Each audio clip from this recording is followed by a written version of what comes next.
Why is there an unusual amount of Trump cabinet members that's actually staying on military bases? And why is no one actually talking about this? I saw this headline a couple of days ago and I thought to myself, yeah, that sounds on brand for Stephen Miller. He's a little bit of a weasel and he seems like the type that would actually just love to mooch off of the government while he actually harms millions of Americans. And I found this story about how not only is Pete Hegseth and Marco Rubio living on military bases, but there's multiple members of the Trump administration that are currently living on United States military bases. This story talks about how Pete Hegseth and other members of the Trump administration has moved into housing that was specifically earmarked for vice admirals, and it's getting kind of concerning.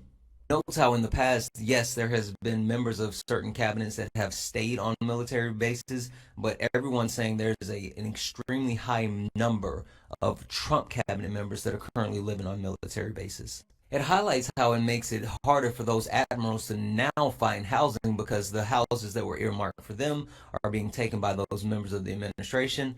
It also talks about how Marco Rubio, just moments after being sworn in, he moved into a house that's located near Pete Hegseth. But in Donald Trump's first administration, there was only two members, which was Jim Mathis and Mike Pompeo, who actually lived on military bases. This is something very uncommon for all administrations, including the last Trump administration. My only question is, why are they hiding out on these military bases? What are they so scared of? Are they scared that they know that they're doing something wrong? And are they afraid that the people may possibly rise up? Are they worried about being heckled or seen in public?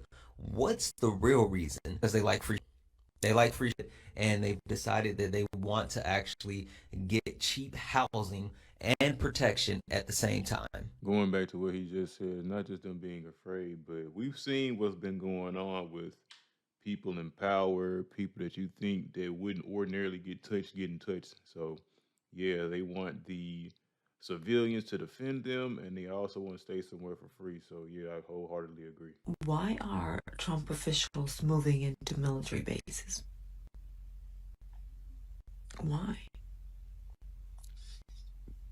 The Atlantic reports senior Trump officials Stephen Miller and Marco Rubio have moved into military base housing in DC. You know, the kind of historic homes that normally go to top uniformed officers as they should. Just like that's not a metaphor. Actual houses on Fort McNair's General's Row.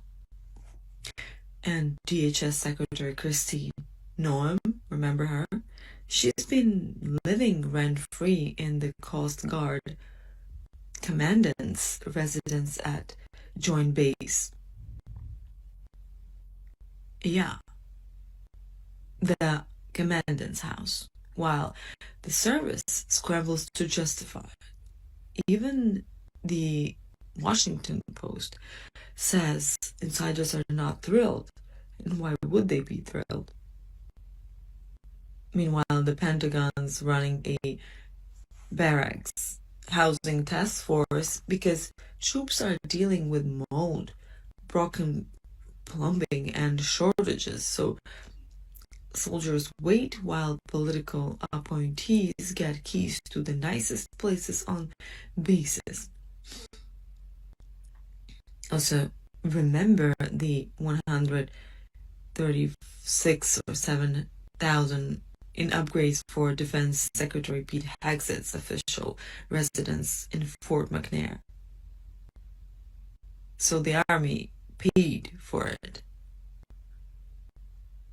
raising a bit more transparency questions, don't you think? Just bottom line, when taxpayers pay for military housing and it becomes a refuge for politicians to avoid protests, is that supporting the troops? That's cutting the line. Who approved these moves? What's the rent? Is there rent? And who was supposed to get these homes? If you think military housing should prioritize military families, share this. She does ask the questions that we should be asking ourselves. I hear all of this white man fight back, white men fight back, excuse me, all these rhetorics about, Kirk and his incident or whatever, when it's basically not even a secret invasion, but it's a war on themselves. Didn't like some kind of person say that Tucker Carlson, there we go, I said Chris Tucker.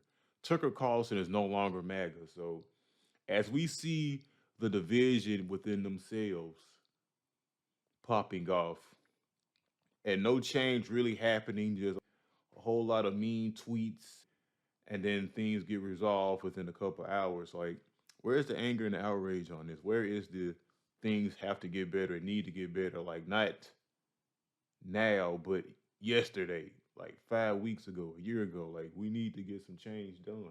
It's wild. Just wild. Hey, it's Joe from Georgia. So interesting news coming out today about the use of military housing.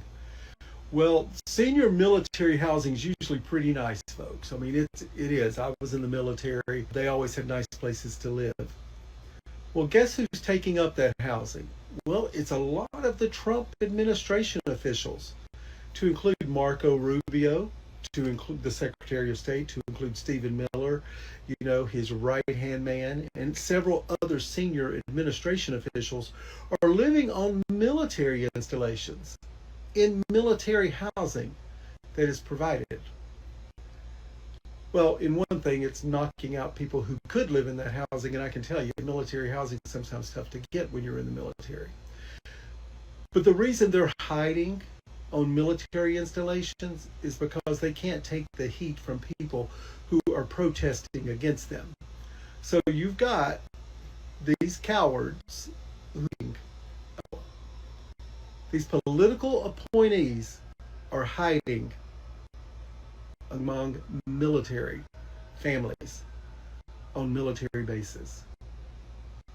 Says a lot. We all know why they're hiding. Everywhere outside the U.S., there have been riots, there have been revolts. Nepal, South Korea, Morocco, you name it, where people have shed blood and things of that nature. I don't want to get too deep into it for censorship reasons, but everyone has gotten off the Xbox and taken to the streets to done things. But here, not so much. They literally have taken away benefits from certain people, and we still have a divide on whether or not it should be welfare queens and whether or not people that are really down on their luck should get benefits, and a system that has been taken advantage of for way too long. But there's also people that are falling on hard times that need those benefits at the same time. So we still juggling within that argument within itself right now. So yeah, they're scared because while some people talk and shake their fists, other people gonna do something about it. What are you all thoughts, comments, and opinions on this?